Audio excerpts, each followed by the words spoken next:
আসসালামু আলাইকুম এভরিওয়ান। ছায়ার বিচারক গল্পের 10 নম্বর পার্ট। তো চলো বেশি কথা না কইয়া গল্প শুরু করা যাক। তানিয়া বলল, আমি তোমাকে রিমির ফোনে তার বিএফের সাথে দেখেছিলাম। তখন দেখে তোমার উপর ফিদা হয়ে গিয়েছি, কিন্তু তোমাকে কখনো সামনে দেখিনি আর লজ্জায় রিমিকে কিছু বলিনি। আর তুমি হয়তো ভুলে গিয়েছো, তুমি একদিন তোমার আব্বুর সাথে আমাদের বাসায় গিয়েছিলে। আমি বললাম আমি একটা কাজের জন্য বাইরে গিয়েছিলাম, তাই কলেজে ভর্তি হতে পারিনি। আর যেহেতু আব্বু আর তোমার আব্বু বন্ধু, সেহেতু আব্বুকে নিয়ে আমি তোমাদের বাসায় যাই। কিন্তু এইসব কেন বলছো? তানিয়া বলল, সেই দিন তোমার যাওয়ার পরে আমি খুশি হয়ে আব্বুকে জিজ্ঞেস করতে আব্বু বলে উঠল, আমার বন্ধু ও তার ছেলে। আর আমি ছিলাম আমার আব্বুর একমাত্র মেয়ে, আর আমি যা চাই সেটাই আব্বু এনে দেয়। আমি তোমাকে নিয়ে ভাবতে ভাবতে তোমাকে ভালোবেসে ফেলেছিলাম, তাই আব্বুকে তখন তোমার কথা বলে দিই। তখন আব্বু আমার কথা ভেবে তোমার আব্বুর সাথে কথা বলে। আমি সামনে ছিলাম, কিন্তু তোমার আব্বু বলে আগে বড় ছেলের বিয়ে দিবে তারপর। আমি বলে দিলাম, আঙ্কেল তাহলে আবিরকে কিছু জানানোর দরকার নেই। তারপর এরপরে তোমাকে কলেজে দেখে অনেক খুশি হয়েছিলাম, ভাবছিলাম তোমার সাথে বন্ধুত্ব করে আগলে রাখবো। কিন্তু মারপিট করাতে একটু রেগে গিয়ে তাই তোমাকে মারছিলাম। তারপর থেকে তুমি আমার পিছনে পড়ছিলে, তাই একটু পরীক্ষা করছিলাম তুমি আমাকে কতটা ভালোবাসো। এটার জন্য তোমাকে অপমান করছি, এটার জন্য সরি বাবু। আর সাথে তোমাকে অচেনা নাম্বার থেকে আমি কল দিতাম। আমি চেয়েছিলাম কাছ থেকে আগলে রাখতে আর দূর থেকেও। এটা বলে তানিয়া আমাকে জড়িয়ে ধরলো, আর আমি তানিয়াকে জড়িয়ে ধরে বললাম, বাবারে কি গভীর ভালোবাসা, এটা তো আমাকেও ফেল করাবে। আচ্ছা এটা না হয় মানলাম, কিন্তু বিয়েটা কিভাবে? তানিয়া বলল, তোমার ইগনোরের অভিনয় দেখে নিজের রাগ সামলাতে পারিনি, তাই আঙ্কেল ও আব্বুকে বলে তোমাকে একটু কষ্ট দিতে চেয়েছিলাম, সাথে মজাও নিতেছিলাম। বাট এমন একটা পরিস্থিতি হবে জানতাম না। আমি বললাম, আরে যেটা হওয়ার ছিল সেটা হয়েছে, আফসোস করে কি লাভ? আফসোস না করে তার জন্য দোয়া করা ভালো। আচ্ছা রেডি হয়ে আসো, আমি নিচে আসি। এটা বলে নিচে চলে গেলাম। আর ভাবতে লাগলাম, শালার এত বড় একটা গেম আমার সাথে করলো আর আমি হালা বুঝতেই পারিনি। এইদিকে নিচে আসতেই দেখি আম্মু টেবিলে খাবার সাজিয়ে বসে আছে। আমি বললাম, আম্মু কি হয়েছে? সবাই কোথায়? ভাবি আন্টিকে দেখছি না যে, তারা কি খাবার খাবে না? আম্মু বলল, তোর আন্টি ও তোর ভাবিকে অনেক বলেছি, কিন্তু কিছুই খাচ্ছে না, কাল থেকে তারা কিছু খায়নি। আমি বললাম, আচ্ছা তুমি বসো, আমি দেখে আসি। এটা বলে আমি ভাবির রুমের দিকে যেতে লাগলাম। এইদিকে আমি যে ফোন বিছানায় রেখে চলে এসেছি সেটা আমি ভুলে গিয়েছি। তাছাড়া আমার রুমে যে একা না সেটাও ভুলে গিয়েছি। এইদিকে তানিয়া রেডি হয়ে যেই না রুম থেকে বের হতে যাবে, তখন বিছানায় থাকা ফোনটা বেজে উঠলো। সে বিছানায় তাকিয়ে দেখে আমার ফোনটা বাজতেছে। তাই তানিয়া ফোনটা হাতে নিয়ে প্রথমে ভাবে, যাই আমি ফোনটা আবিরকে দিয়ে আসি। আবার পরে ভাবে, আমি তো তারই বউ। এটা বলে ফোনটা রিসিভ করে কানে নিয়ে হ্যালো বলতেই যাবে, তার আগেই উপাস থেকে বলে উঠলো, বস আপনার কথা মতো দুইটার মেরে লাশ ফেলে দিয়ে আসছি, এখন শুধু আরেকটা বাকি, তাকে আপনার জন্য রেখে দিলাম, বাকিটা আপনি কি করবেন ভালো জানেন। এটা বলে ফোনটা কেটে গেল। আর এইদিকে কথাগুলো শুনে তানিয়ার মাথা ঘুরতে লাগলো। তানিয়া ধপাস করে নিচে পড়ে গেল আর নিজে নিজেই বলতে লাগলো, আমি কি নিজের হাতে নিজের জীবনটা শেষ করে দিলাম? তাহলে কি আমি একজন খুনিকে বিয়ে করলাম? আমার বিশ্বাস হচ্ছে না, একটা মানুষ এত খারাপ হয়ে এত নর্মাল ভাবে থাকে কেমনে? দেখে বোঝা যায় না সে একটা খুনি। তাহলে কি আঙ্কেলের খুনের পিছনে আবিরের হাত আছে? আমার এখন নিজেকে শেষ করে দিতে ইচ্ছে করছে। ছি, আমার ভাবতে কেমন জানি করছে। আমি এমন একটা মানুষকে ভালোবেসেছি যে কিনা একটা খুনি, যে কিনা মানুষ খুন করতে 1 মিনিট ভাবে না। এটা বলে তানিয়া নিজের চোখের পানি মুছে নিচে চলে গেল। তানিয়া বলল, আম্মু আবির কোথায়, দেখছি না যে? আম্মু বলল, আবির তো বড় বউয়ের রুমে গিয়েছে, বৌমা খাবে না বলছে, তাই তাকে খাওয়ার জন্য রাজি করাতে গিয়েছে। এই কথা শুনে তানিয়া মনে মনে ভাবছে, শালা কত বড় অভিনয় করছে, তার অভিনয়ের জন্য তাকে নোবেল দেওয়া যাবে। নিজে সবকিছু করে আবার নিজে ভালো সাজতেছে, দাঁড়া আমি তোর ব্যবস্থা করছি। এইদিকে আমি ভাবির রুমে গিয়ে ভাবিকে বললাম, ভাবি চলো খাবার খাবে। ভাবি বলল, না আমি খাবো না, আমার ক্ষুধা নেই, তোমরা গিয়ে খেয়ে নাও। আমি বললাম, ভাবি তুমি যথেষ্ট বড় হয়েছো, একটু বোঝার চেষ্টা করো। তুমি যদি এমন করো তাহলে আন্টির কি হবে? একবার আন্টির দিকে তাকিয়ে দেখো তিনি কেমন করে ভেঙে গিয়েছে। ভাবি আমার কথা শুনে তার মায়ের দিকে তাকিয়ে দেখে আন্টি কেমন যেন চুপচাপ হয়ে গিয়েছে, মুখে কোনো কথা বলছে না। এটা দেখে ভাবি আমার দিকে করুণ দৃষ্টিতে তাকিয়ে আছে। আর আমি বললাম, দেখো ভাবি, পৃথিবীতে একবার যখন এসেছি আবার চলে যেতে হবে। কেউ বা আগে কেউ বা পরে, কিন্তু যেতে হবে এটা নিশ্চিত। আঙ্কেলের মৃত্যু অপ্রত্যাশিত হলেও এটা সত্যি, তিনি আর আমাদের মাঝে নেই। এখন ওনার জন্য কান্না করা স্বাভাবিক, তবে এইভাবে নিজের ক্ষতি করা নয়। আর ওনার জন্য এইভাবে কান্না করলে কোনো লাভ হবে না। ওনার জন্য কান্না করতে হবে জায়নামাজে বসে দুই হাত তুলে আল্লাহর কাছে ওনার মাগফিরাত কামনা করতে হবে। তাছাড়া এই কান্না, এই চোখের পানি, এই না খেয়ে থাকা কিছুই কাজে আসবে না। চলো ভাবি, খেতে চলো। আর আন্টি আপনিও আসেন। এইদিকে তানিয়া অনেকক্ষণ হলো দরজার পাশে দাঁড়িয়ে আমাদের কথাগুলো শুনছে আর বলছে, বাহ বাহ, কত নিখুঁত অভিনয়, বোঝা যাচ্ছে না যে তুমি একটা অমানুষ। এইদিকে আমি পিছনে কারো উপস্থিতি বুঝতে পেরে পিছনে তাকিয়ে দেখি তানিয়া দাঁড়িয়ে আছে। তাই তানিয়াকে বললাম, তানিয়া ভাবিকে আর আন্টিকে নিয়ে আসো। এটা বলে আমি চলে আসলাম খাবার টেবিলে। আর একটু পরে দেখি তানিয়া ভাবি ও আন্টিকে নিয়ে আসতেছে। তারপর সবাই টেবিলে বসতেই আম্মু খাবার বেড়ে দিল। আর আমি খাবার খাচ্ছিলাম। একটু পরে সামনে তাকিয়ে দেখি ভাবি ও আন্টি খাবার খাচ্ছে, চোখ দিয়ে পানি ফেলতেছে। মনে হয় তাদের গলা দিয়ে খাবার নামছে না, তারা অনেক কষ্টে খাচ্ছে। তা দেখে আমি কিছু বললাম না। এইদিকে তানিয়ার দিকে চোখ পড়তেই দেখি তানিয়া খাবারগুলো নিয়ে হাত দিয়ে নাড়াচাড়া করছে, বাট খাবার খাচ্ছে না। এটা দেখে আমি তানিয়াকে বললাম, তানিয়া কি হলো, খাবার খাচ্ছ না যে? আমার কথা শুনে তানিয়া আমতা আমতা করে বলতে লাগলো, কই খাবার খাচ্ছি তো। এটা বলে খাবার মুখে দিতে লাগলো আর মনে মনে বলতে লাগলো, তোরা না খাবার আমার গলা দিয়ে নামছে না, আমি কিভাবে খাবো? তোর খাবার আমার গলা দিয়ে নামছে না যে। এইদিকে আমি খাবার শেষ করে আম্মুকে বললাম, আম্মু আমি একটু বাইরে যাচ্ছি, আসতে দেরি হবে। এটা বলে বাসার বাইরে চলে আসলাম। বাসার বাইরে এসে পকেটে ফোন খুঁজতে লাগলাম, কিন্তু ফোন পেলাম না। তখনই মনে হলো ফোন তো সেই কখন বিছানায় রেখে চলে আসলাম। তারপর আর দেরি না করে বাসায় ঢুকতেই আম্মু বলে উঠলো, কিরে আবার ফিরে আসলি যে, তোর না কোথাও যাওয়ার কথা ছিল? আমি বললাম, ফোনটা রুমে আছে, নিতে আসছি। এটা বলে ফোন নেওয়ার জন্য রুমে চলে গেলাম। রুমে এসে ফোন খুঁজতে লাগলাম, কিন্তু ফোন পাচ্ছি না। ফোনটা আবার কোথায় গেল? এটা বলে আবারও ভালো করে খুঁজতে লাগলাম। তখনই আমার সামনে তানিয়া ফোন নিয়ে হাজির হয়ে বলল, এই যে আপনার অতি মূল্যবান ফোন। আমি তাড়াতাড়ি ফোনটা নিয়ে তানিয়াকে ধন্যবাদ দিয়ে যেই না রুম থেকে বের হতে যাব, তখনই তানিয়া বলে উঠল, তা খুনটা করে কোথায় ফেলে দিয়ে আসবেন? তানিয়ার হঠাৎ এমন কথা শুনে আমি থমকে দাঁড়িয়ে তানিয়ার দিকে তাকিয়ে বললাম, মানে? তানিয়া বলল, মানেটা খুব সোজা, দুইজনকে আপনার চেলা মেরে ফেলেছে আর আপনি আরেকজনকে মারতে যাচ্ছেন, তা কোথায় রেখে আসবেন শুনি? তানিয়ার এমন কথা শুনে আমার একটু চিন্তা হতে লাগলো, তানিয়া কি আমার সাথে ফাজলামো করছে নাকি সে কিছুটা জেনে গিয়েছে? তা না হলে এটা কেমনে জানলো? তানিয়া বলল, কি হলো, কি ভাবছেন, ধরা পড়ে গিয়েছেন তাই এখন আমাকে মেরে ফেলবেন, তাই তো? আমি এই কথা শুনে তানিয়ার কাছে গিয়ে তানিয়ার গালে হাত দেওয়ার সময় বলতে লাগলাম, তানিয়া তুমি ওইসব কি বলছো আবোল তাবোল? আমি কেন তোমাকে মারবো, আর খুন বা করলাম কখন? তানিয়া আমার হাত এক ঝাটকায় ছড়িয়ে দিয়ে বলতে লাগলো, তোর মতো খুনি আমাকে ধরবি না, আমার লজ্জা করছে যে আমি একজন খুনির বউ। আর অভিনয়টা খুব ভালো করতে পারিস, কখনো ভাবতে পারিনি তুই এত বড় খারাপ একটা মানুষ। আমি বললাম, তানিয়া এইবার কিন্তু বেশি করে ফেলছো, ফাজলামোর একটা লিমিট আছে। তানিয়া বলল, কিসের ফাজলামো, আমি যা বলছি সত্যি, এখন আর লুকিয়ে কোনো লাভ নেই, আমি সব জানি তুই একটা খুনি। আমি বুঝতে পারছি আঙ্কেল তোর খারাপ কাজগুলো জানতে পেরে গিয়েছে, তাই তুই আঙ্কেলকে মেরে ফেলেছিস, তুই একটা খুনি। এখন আমি বুঝতে পারছি কেউ মনে হয় কল করেছে, আর তানিয়া সব না হলে কিছুটা জানতে পেরে গিয়েছে, এটার জন্য এমন করছে। আমি বললাম, দেখো তানিয়া, তুমি যেমনটা ভাবতেছো তেমনটা না, আমি আঙ্কেলকে মারিনি আর আমি খুনিও না। তানিয়া বলল, তোর মিথ্যা অনেক শুনেছি, আর শুনবো না। তোর ভালো মানুষের চেহারার পিছনে লুকিয়ে থাকা খারাপ মানুষটাকে আমি চিনে ফেলেছি। আমি বললাম, দেখো তানিয়া, তুমি আমাকে ভালোবাসো আর আমিও তোমাকে অনেক ভালোবাসি, প্লিজ বিশ্বাস করো আমি খারাপ কিছু করিনি। তানিয়া বলল, বিশ্বাস আর তোকে? আমি তোকে ভালো আগে বাসতাম, এখন না, এখন শুধু ঘৃণা করি, জাস্ট ঘৃণা করি।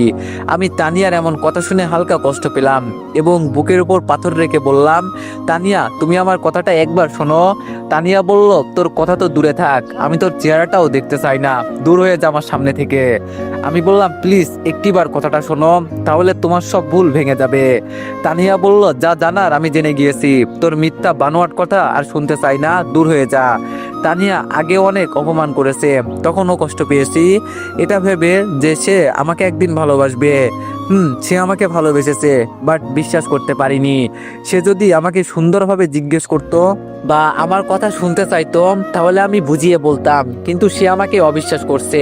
তানিয়ার আজকের কথার চেয়ে আমার উপর তারও আর বিশ্বাস নেই, এটা ভেবে অনেক কষ্ট হচ্ছে। আমি বললাম, আচ্ছা ঠিক আছে তানিয়া, আমি তোমার সাথে আর কথা বলবো না, কিন্তু আমার একটা আফসোস থেকে গেল। তুমি আমাকে ভালোবাসলে বাট বিশ্বাস করতে পারলে না। তুমি আমাকে ভালোবাসলে বাট আমার কথাগুলো শুনতে চাইলে না। আমি তোমাকে আর শোনাবো না। তুমি তোমার মতো থেকো আর আমি আমার মতো থাকবো। আর হ্যাঁ, যদি আমার থেকে মুক্তিও চাও তাহলেও দিব, কারণ তুমি তো আর খুনির বউ হিসাবে থাকতে চাও না। ভাই ভালো থেকো। এটা বলে আমি সেখান থেকে চলে আসলাম। এইদিকে আমার যাওয়ার দিকে তাকিয়ে তানিয়া বলতে লাগলো, এমন ভাবে বলছে যেন সে কিছুই করেনি।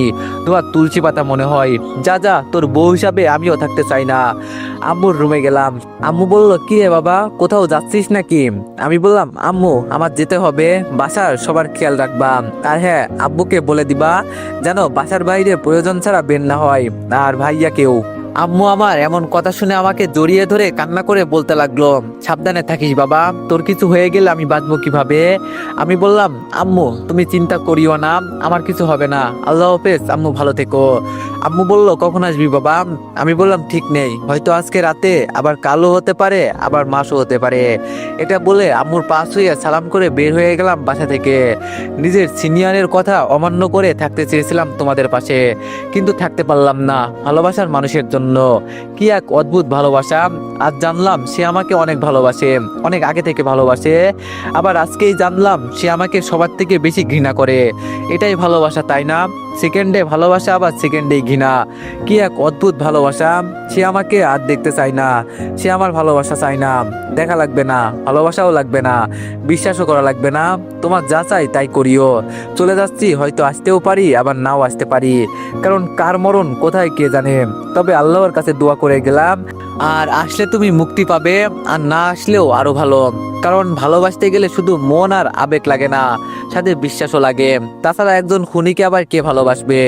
এই কথা মনে মনে ভেবে চোখের পানি মুছতেই আমার সামনে একটা গাড়ি আসতেই আমি সেটাতে উঠে গেলাম। এইদিকে নতুন ভারপ্রাপ্ত পুলিশ কমিশনারের কেবিনের সামনে দাঁড়িয়ে আছে রফিক। রফিক বলল, স্যার আসতে পারি? আরে রফিক, যে আসো। তারপর রফিক স্যারের কেবিনে ঢুকতেই স্যার বলল, আসলে কি বলে যে সান্ত্বনা দিব বুঝতে পারছি না। আচ্ছা রফিক, তোমার শ্বশুরকে কারা বা কে মারতে পারে? কারোর উপর সন্দেহ আছে? রফিক বলল, স্যার এটা একটা প্ল্যান মার্ডার, যাই হোক সেটার কথা বলতে আসিনি। কমিশনার বলল, তাহলে? রফিক বলল, স্যার আমার ফ্যামিলিগত সমস্যার জন্য আমি এই চাকরিটা ছাড়তে চাচ্ছি, এই নিন রিজাইন লেটার। কমিশনার বলল, কি বলছো রফিক, তোমার মাথা ঠিক আছে তো? দেখো আরেকবার ভাবতে পারো, এটা তোমার স্বপ্ন। রফিক বলল, স্যার আমার পরিবারের চেয়ে আমার স্বপ্ন বড় না, আর আমি চাই না আমার চাকরির জন্য আমার পরিবারের কাউকে হারাই। কমিশনার বলল, তারপরও একটু দেখো। রফিক বলল, স্যার পুরো সকাল থেকে ভাবছিলাম কেবিনে বসে, আর ভেবে বলছি, এই নিন রিজাইন লেটার আর ব্যাজ বন্দুক। আজ থেকে না পুলিশের সাথে আমার কোনো সম্পর্ক আছে, আর না আমি পুলিশের সাথে সম্পর্ক রাখতে চাই। বাই স্যার, ভালো থাকবেন। এটা বলে রফিক সেখান থেকে চলে আসলো। এইদিকে রক্ত মাখানো শরীর বাঁধা অবস্থায় পানি পানি বলে কাতরাচ্ছে রকি। তখনই সেই আগন্তুক রকির সামনে একটা টেবিল নিয়ে বসে বলল, কিরে খুব পানি পিপাসা পেয়েছে তাই না? কারো গলার শব্দ শুনে আস্তে আস্তে চোখ খুলে সেই কালকের মাস্ক পরা লোকটাকে দেখতে পেল রকি। রকি বলল, তুই কে আর কি চাস আমার কাছে? তোর সাথে আমার শত্রুতা কিসের? আগন্তুক বলল, আরে কুল বেবি কুল, আমি অনেক কিছু চাই যেটা তোমার মাধ্যমে আমি জানতে পারি আবার হাসিল করতে পারি।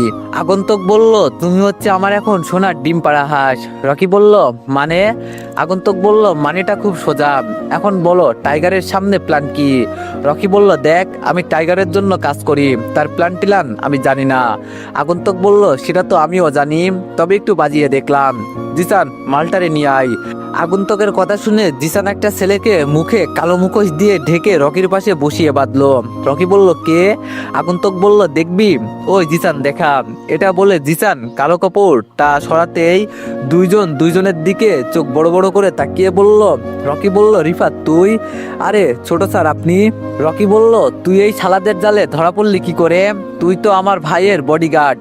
রিফাত বলল, আপনার খোঁজার জন্য বের হয়েছিলাম, এরা আমার লোকদের মেরে আমাকে নিয়ে আসে। তখনই রাগী চোখে রকি আগন্তুকের দিকে তাকিয়ে বলে, কুত্তার বাচ্চা, তুই আমার ভাইকে কি করছিস বল। আগন্তুক বলল, এত রাগিস না, তা না হলে শরীর খারাপ হবে। তোর ভাইয়ের কিছু হয়নি, আর মনে হয় হবেও না। রিফাত বলল, তোদের একটাকেও ছাড়বে না টাইগার। আগন্তুক বলল, তোদের বিড়াল নামক টাইগারকে নিয়ে চাপা মারতে লজ্জা করে না? যে কিনা ভয়ে দেশে থাকে না, সে কি আবার বাল ছিড়বে? হ্যাঁ। রিফাত বলল, তোকে কে বলেছে সে দেশে থাকে না? সে দেশেই থাকে এবং সাধারণ মানুষের ভিড়ে থাকে। আগন্তুক বলল, তার মানে তুই দেখছিস? রিফাত বলল, না দেখিনি, তবে এটা জানি সে একটা ছদ্মবেশী মাফিয়া। আগন্তুক বলল, জিসান, এদের আদর কর ভালো করে, আমি আসতেছি। এটা বলে আগন্তুক চলে গেল। খাবার টেবিলে সবাই বসে দুপুরের খাবার খাচ্ছে। এমন সময় ভাইয়া বলে উঠল, আম্মু, আবির কোথায়? তাকে দেখছি না যে। আব্বু বলল, তানিয়া মা, যাও আবিরকে ডেকে আনো। তানিয়া এই কথা শুনে কিছু বলতে যাবে, তার আগেই আম্মু বলে উঠল, আবির তো বাসায় নেই। আব্বু বলল, কেন, কোথায়? এই অবেলায় কোথায় গিয়েছে? আম্মু বলল, কাজে গিয়েছে, তার নাকি জরুরি একটা কাজ পড়েছে, তাই চলে গিয়েছে। এই কথা শুনে তানিয়া মনে মনে বলতে লাগলো, এক কাজ? কি কাজ সেটা আমার ভালো করেই জানা আছে। দেখো কোথায় গিয়ে কার মার বুক খালি করছে। আব্বু বলল, তা আসবে কখন? আম্মু বলল, জানি না, সে বলেছে ঠিক নেই, আর আমাদের সবাইকে সাবধানে থাকতে বলেছে। ভাইয়া বলল, কখন আসবে ঠিক নেই মানে কি আম্মু? দেশের পরিস্থিতি ভালো না, আর তাকে তুমি বাইরে যেতে দিলে কেন? আম্মু বলল, তার কাজ আছে তাই। ভাইয়া বলল, কি এমন কাজ যে সে বাসা থেকে বের হয়ে গেল আর আসার কোনো ঠিক নেই বলছো? তাছাড়া আবির তো বেকার, সে কি কাজে গিয়েছে? আম্মু বলল, আমি এত কিছু বলতে পারবো না, শুধু এতটুকু জেনে রাখ, আবির একটা ভালো কাজে গিয়েছে। ভাইয়া বলল, আম্মু তুমি জানো আবির গিয়েছে কোথায়, আর বলছো না কেন? তখনই তানিয়া বলে উঠল, আম্মু কি আর বলবে, আম্মু তো জানে না তার ছেলে কি কাজ করে আর না করে। আম্মু হয়তো লজ্জায় বলছে না যে তার বড় ছেলে একজন পুলিশ আর ছোট ভাই একজন অপরাধী। সবাই এই কথা শুনে তানিয়ার দিকে তাকিয়ে আছে অবাক হয়ে, আর আম্মু রাগী দৃষ্টিতে তানিয়ার দিকে তাকিয়ে বলল, বৌমা, তুমি আমার ছেলের বউ, তাই বলে তুমি যা তা বলতে পারবা না। তানিয়া বলল, না আম্মু, আমি ভুল কিছু বলিনি, যা বলছি একদম সত্যি। ভাইয়া বলল, তানিয়া, তোমার মাথা ঠিক আছে? তুমি না জেনে শুনে আমার ভাইয়ার নামে এইসব কি বলছো? তাছাড়া সে কি এমন কাজ করেছে যে সে অপরাধী? তানিয়া বলল, জানি আপনাদের বিশ্বাস হবে না, আর হবে কেমনে? সে তো আপনাদের সামনে ভালো মানুষ হয়ে থাকতো, কিন্তু তার ভিতরটা যে একটা পশুর মতো কে জানতো? ভাইয়া, আপনি বলছেন না আপনার ভাইয়ার কি দোষ? বলছি, এতে আমাকে এই বাসা থেকে বের করে দিলে আমি বের হব। আমি চাই না আমি একটা খুনির বউ হয়ে থাকতে। এই কথা শুনে ভাইয়া রেগে বলল, তানিয়া, মুখ সামলে কথা বলো, এইভাবে আমার ভাইকে অপবাদ দিবে না। তানিয়ার কথা শুনে ভাইয়া যতটা রিয়াক্ট করছে তার থেকে নর্মাল রয়েছে আব্বু আম্মু, তাদের যেন কিছুই অস্বাভাবিক লাগছে না। তানিয়া বলল, ভাইয়া, আপনার খারাপ লাগতে পারে, তাই তো আগে বললাম আবিরের কথা বিশ্বাস হবে না। তখন আম্মু বলে উঠলো, তা বৌমা, তুমি সব বুঝে শুনে বলছো তো? তানিয়া বলল, আম্মু, আমি সব বুঝে শুনেই বলছি, আমি নিজের কানে শুনেছি। আব্বু বলল, কি শুনেছো? তানিয়া বলল, আবির যখন রুমে তার ফোন রেখে যায় তখন আমি রেডি হয়ে নিচে আসবো, তারপর সব বলে দিল। জানি ভাইয়া এখনো বিশ্বাস হবে না, তবে বিশ্বাস করো আমি একটা কথাও বানিয়ে বলিনি, আর আবির মনে হয় ওখানে গিয়েছে। তানিয়ার মুখে এমন কথা শুনে ভাইয়া যেন বিশ্বাস হচ্ছে না যে তার ছোট ভাই এমন কাজ করতে পারে। আম্মু বলল, তার রফিক বাবা, তোর কি মনে হয় আবির এমন কাজ করবে? আম্মু স্বাভাবিকভাবে কথাটা বলল। ভাইয়া বলল, আম্মু তুমি এমন কথা বলছো, তাও কালকে আসা মেয়ের কথা ধরে? আমার পুরো বিশ্বাস আবির এমন কিছু করতে পারে না। আব্বু বলল, কিন্তু আমরা জানি আবির এমনটা করেছে। আব্বুর এমন কথা শুনে ভাইয়া, ভাবি, আন্টি সবাই তো অবাক, একটা বাইরের মেয়ের কথা ধরে নিজের ছেলেকে এমনটা ভাবছে। ভাইয়া বলল, আব্বু তুমি এমনটা ভাবছো? আব্বু বলল, ভাবছি, কারণ আমার ছেলে কেমন তা তোর থেকে আমি ভালো করে জানি। তখন আম্মু তানিয়ার উদ্দেশ্য করে বলতে লাগলো, তা তানিয়া মা, যা বলবা বুঝে শুনে চিন্তা করে বলবা, তোমার একটা কথাতে তোমার পুরো ভবিষ্যতে জড়িয়ে আছে। তানিয়া বলল, কি কথা আমি বলবো? আম্মু বলল, আমি জানি তুমি যতটুকু জানো তা সত্যি, কিন্তু তুমি পুরোটা জানো না। এখন বলো, পুরো কথা কি তুমি আবিরের থেকে জানতে চেয়েছো? তানিয়া বলল, না আম্মু, কিচ্ছু জানতে চাইনি, কিন্তু সে কিছু একটা বলতে চেয়েছিল, বাট আমি শুনতে চাইনি। উল্টো আমি ওকে তার মুখও আমাকে দেখাতে মানা করছি, আরো অনেক অপমান করেছি। আম্মু বলল, তানিয়া এটা ভালো করনি তুমি, আবিরকে ভালোবাসতে, তাই তার পুরো কথা শোনা উচিত ছিল। যাই হোক, এখন মূল কথায় আসি। তুমি কি আমার ছেলের সাথে সারা জীবন থাকতে চাও নাকি তার থেকে মুক্তি, কোনটা? এই কথা শুনে তানিয়া চুপ করে রইল কিছুক্ষণ, তারপর বলে উঠল, আম্মু আমি আবিরকে নিজের চাইতেও বেশি ভালোবাসি। হয়তো সে খারাপ, তবে সে আমার স্বামী। আমি নিজের সর্বস্ব দিয়ে তাকে ভালো করার চেষ্টা করব। আর যদি না হয় তাহলে তখন দেখা যাবে, কিন্তু এত সহজে আমি তার পিছু ছাড়ছি না। তানিয়ার এমন কথা শুনে বাকিরা অবাক দৃষ্টিতে তাকিয়ে থাকলো তানিয়ার দিকে। তারা হয়তো ভাবতেছে এটা কেমন মেয়ে, স্বামী খারাপ এটা জানার পরও তার সাথে নাকি সংসার করবে। কিন্তু আম্মু তানিয়ার দিকে তাকিয়ে একটা মুচকে হাসি দিল, তারপর বলল, তোমার মতো একজন বৌমা পেয়ে আমরা অনেক ভাগ্যবান বটে, কিন্তু আমার ছেলে ডাবল ভাগ্যবান। এখন তোমাকে একটা কথা বলি, আমার ছেলে খুন করাই, কিন্তু খুনি না। আর তানিয়া, তুমি আবিরের কাছ থেকে কিছু না শুনে তাকে অপমান করেছো, এটার জন্য পস্তাতে হবে। ভাইয়া বলল, আম্মু তোমার কথা আমরা কিছুই বুঝতে পারছি না। তানিয়া বলল, আম্মু আমিও কিছু বুঝতেছি না। একবার বলছেন আবির খারাপ, আবার বলছেন খুনি নয়, একটু সরাসরি বলেন। তখন আব্বু বলে উঠল, আমি সব বুঝিয়ে বলছি। আবির সাধারণ ছেলে নয়, আবির হলো আর্মির সিক্রেট কমান্ডার, বর্তমান সিনিয়র ক্যাপ্টেন আবির রহমান। আব্বুর মুখে এমন কথা শুনে ভাইয়া ভাবি তানিয়ার চোখ কপালে। ভাইয়া বলল, আব্বু তুমি এইসব কি বলছো? তোমার মাথা ঠিক আছে? আমাদের বোকা ভাবছো? সে এত বড় অফিসার হয়ে আমাদের সাথে থাকতো? আব্বু বলল, তার কাজ ছিল সিক্রেট এবং তার কাজ হলো ঝুঁকিপূর্ণ মিশন। আব্বু এটা না হয় বুঝতে পারছি, কিন্তু সে ট্রেনিং চাকরি ইন্টারভিউ সব কখন দিল? আব্বু বলল, কেন, সে যে মাঝে মধ্যে একা একা ঘুরতে যাওয়ার নাম করে এইসব করতো। তাছাড়া তোর নানার বাড়িতে বেড়াতে যাবে বলে 6 মাস ট্রেনিং করেছিল।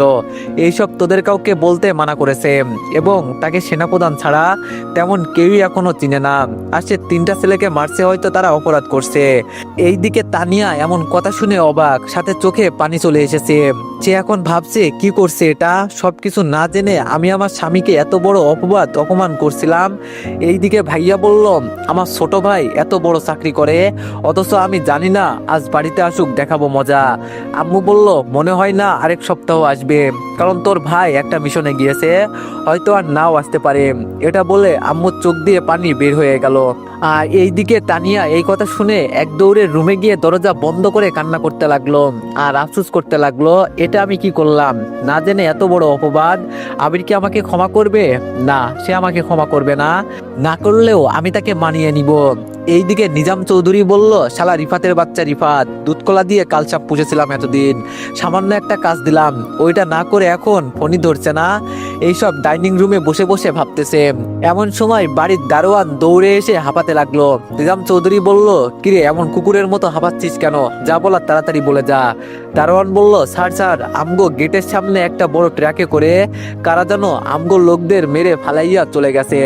দারোয়ানের কথা শুনে নিজাম চৌধুরী আশ্চর্য হয়ে বলল, কি আবল তাবল বলছিস? দারোয়ান বলল, স্যার আমি ঠিকই বলছি, বিশ্বাস না হইলে আপনি গিয়া দেখেন। তো এভরিওয়ান, সবাই নেক্সট পার্টের জন্য একটু বেশি বেশি লাইক আর কমেন্ট করে দিও। ধন্যবাদ।